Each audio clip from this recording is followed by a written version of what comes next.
it's Reagan and welcome back to another video. Today I'm going to be doing a video that's partially terrifying me because I cannot believe we're near the end of the year. This is an end of the year inspired video, which is kind of blowing my mind. We're right on the beginning, the cusp of November. We have 2 months left, so it's honestly the perfect time to do the end of the year book tag, which was of course created by Ariel Bissett. I'll link her original video down below, but I really like doing this video every year because it kind of recalibrates me, gets me focused for the last 2 months of the year to ensure I get all the reading in I need to before, 2020. We're entering a new decade. Think of all the ridiculous 1920s parties we're gonna have to go to only in a few short months. But anyway, without further ado, let's go ahead and dive right into the end of the year book tag. But before I actually jump into the questions, I first want to do a reflection on my Goodreads goal of the year. So to grab my computer, I had a Goodreads goal of 70 books. Last year I read 64 books. This year I said, you know what, let's try to beat that at 70. I can officially say I have been 4 books behind my Goodreads goal since like March. Impressive. I've been consistently failing for like the whole year. But there's still time left for me to catch up for 1, but for 2, I kind of take Goodreads goals with a grain of salt. I like a goal to kind of reach for, but obviously I'm not too hard on myself if I do fail. That being said, I am on track to read 66 books, which would be 2 more books than the previous year, which overall I would take as a win. But yeah, I mean, who hasn't failed a Goodreads goal? Has anyone beaten their Goodreads goal? I feel like I haven't in like years. It's kind of like a lofty shoot for the stars scenario. Destined to fail from the beginning. It's kind of how I like to set myself up in life. Anyway, moving on from that existential crisis, let's jump into the questions. The question is, are there any books you have currently started this year that you're hoping / need to still finish before the end of the year? I'm happy to say there's only 1 book that I haven't finished that I technically haven't DNF'd or don't plan to go back to. And that is a book I'm currently reading this month, and that is Jonathan Strange and Mr. Norrell. This is my current commute book. It's very, very long. I'm reading the ebook, hence why this book is dusty. I want to say I'm further than this than I am, but I'm about around the 100-page mark, so I have quite the chunk left to go.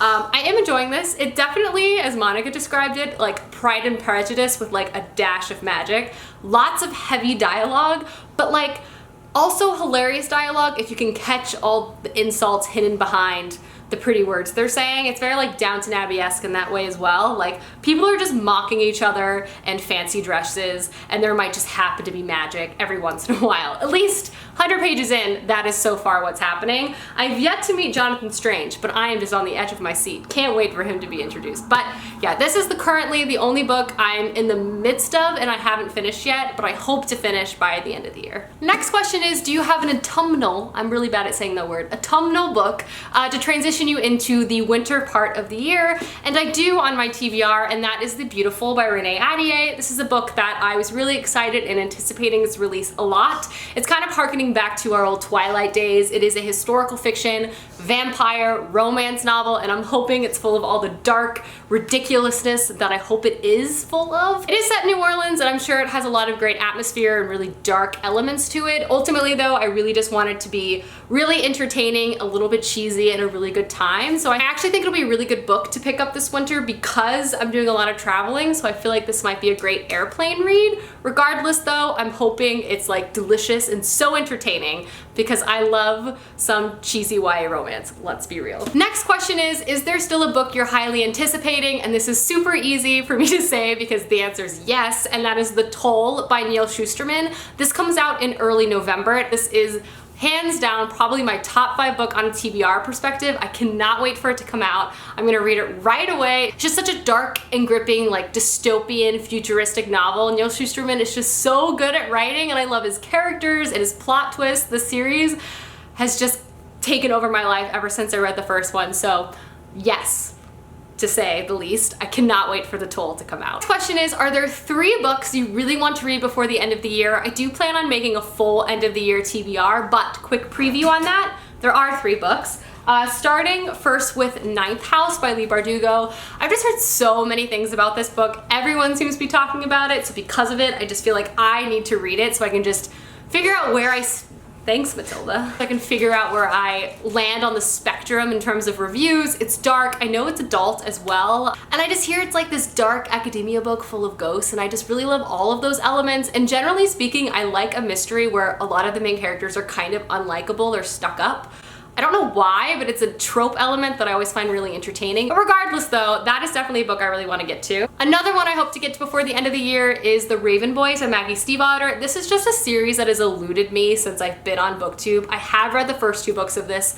I really don't remember what happened, and I never completed the series.